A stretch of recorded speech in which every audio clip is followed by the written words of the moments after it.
Kawan-kawan, berjumpa lagi. Kali ini kita membahas tentang sesuatu hal yang agak berkaitan dengan dunia Indonesia Nusantara ini. Begini kawan-kawan, karena banjir di Jakarta sudah membuat semak. Kawan-kawan saya ada yang menelpon, ada yang WA saya. Kemudian famili-famili di sana juga mengatakan banjir sudah gawat di Jakarta.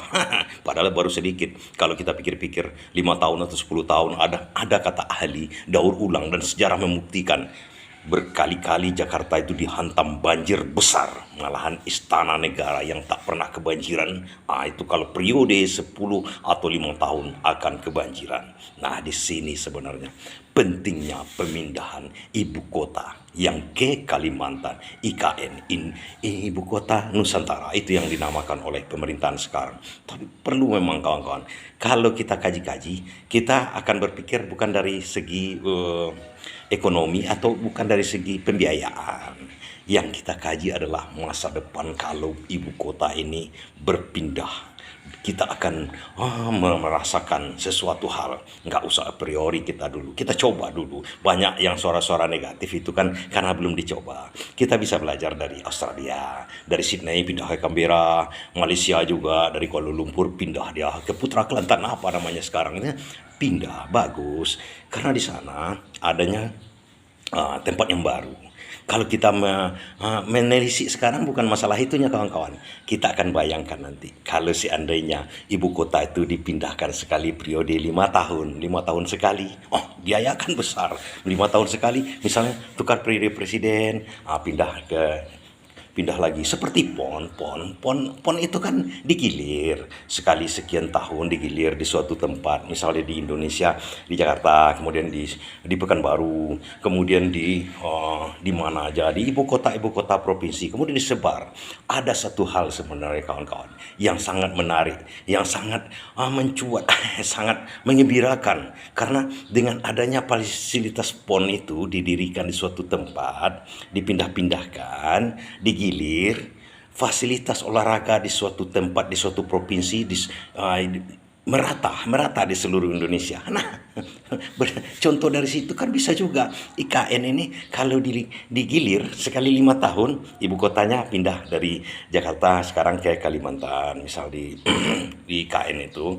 Kemudian 5 tahun lagi pindah ke Sumatera. Kan tempat yang lama nanti dijadikan untuk ibu kota provinsi. Jadi gubernur bisa jadi punya istana.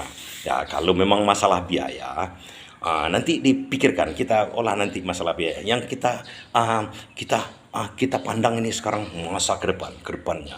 Jadi bergilir di setiap provinsi nantinya ada bekas-bekas ibu kota negara yang akan menambah fasilitas, yang membuat ekonomi akan naik, yang membuat suasana menjadi lain. Itu maksud saya. Jadi kita berpikirnya positif. Besok di Kalimantan, kemudian di Sumatera, kemudian pindah ke Sulawesi, kemudian pindah ke Papua. Nah, di situ akan menggelora rasanya.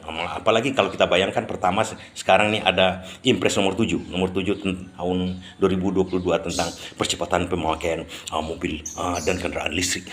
Ini lebih bagus lagi. IKN kalau sudah didirikan secepatnya, kemudian di sana wajib memakai karena perusahaan pemerintah kan diwajibkan di Impres itu untuk memakai atau menyewa kendaraan yang sifatnya elektronik tanpa emisi listrik yang berbasis baterai. Jadi kalau di situ dijadikan di situ kan tanpa emisi, tanpa polusi, lebih bagus lagi kan kalau secepatnya. Tapi kalau masalah biaya sebenarnya ala kadarnya aja, jangan terlalu dibor-bor sehingga minjam ke luar negeri. Kita upayakan aja seperti membangun dengan swasembada kita aja.